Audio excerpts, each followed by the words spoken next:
एक और देश में लोकसभा चुनाव होने हैं, जिसको लेकर चुनाव आयोग की ओर से तैयारियां की जा रही हैं और तमाम बयानबाजी भी चुनाव आयोग की ओर से की गई थी। लेकिन एक तबका ऐसा भी है जो लगातार तो चलिए अब आपको बताते हैं कि ईवीएम का विरोध करने वाले वकील ने क्या कुछ कहा। और सच बताइए, देश के लोगों को बताइए। बहुत दुख के साथ मुझे कहना पड़ रहा है, संविधान की रक्षक अदालत, वहां से भी अगर न्याय लोगों को नहीं मिलेगा, वहां भी अगर लोगों की बात पूरी तरह से सुनी नहीं जाएगी, वहां भी जजमेंट सारी चीजों को देखकर नहीं दिया जाएगा, तो देश का व्यक्ति कहां जाएगा,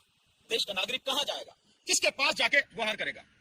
इलेक्शन कमीशन जिस तरह से लगातार सरकार की गुलामी करते हुए इस देश में free, fair and transparent election कराने से बच रहा है, और इस गलत वोटर लिस्ट के माध्यम से और ईवीएम के माध्यम से जो चुनाव कराने पर तुला हुआ है, उसके खिलाफ अगर कोर्ट भी नहीं सुनेगी और सच को नहीं सुनेगी, तो नागरिक कहां जाएगा। हम इसीलिए कह रहे हैं, बार बार ये कह रहे हैं कि अब स्थिति वो हो गई है कि देश में जन आंदोलन के अलावा कोई रास्ता इस देश के नागरिकों के पास बचा नहीं है जो इस देश की परिस्थितियों को ठीक कर सके। सो मेरा देश की जनता से यही आग्रह है कि इस बार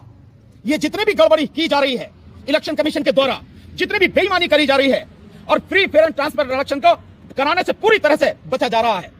इस सब को रोकने के लिए केवल और केवल जनता को ही खड़ा होना पड़ेगा। और मैं बार बार कह रहा हूं, अगर आज खड़े नहीं हुई देश की जनता, सो आपकी ना तो नस्लें बचेंगी ना आपकी फसलें बचेंगी। सब कुछ तबाही की तरफ जा रहा है, आप ही रोक सकते हैं। सो किसी भी हालत में मैं फिर कह रहा हूं, 2024 का चुनाव अगर ईवीएम से होता है, इसी वोटर लिस्ट के आधार पर होता है, जो होने के सारे रास्ते अब खुल गए हैं, इस इलेक्शन को होने नहीं देना है। बस मुझे इतना आपसे कहना है।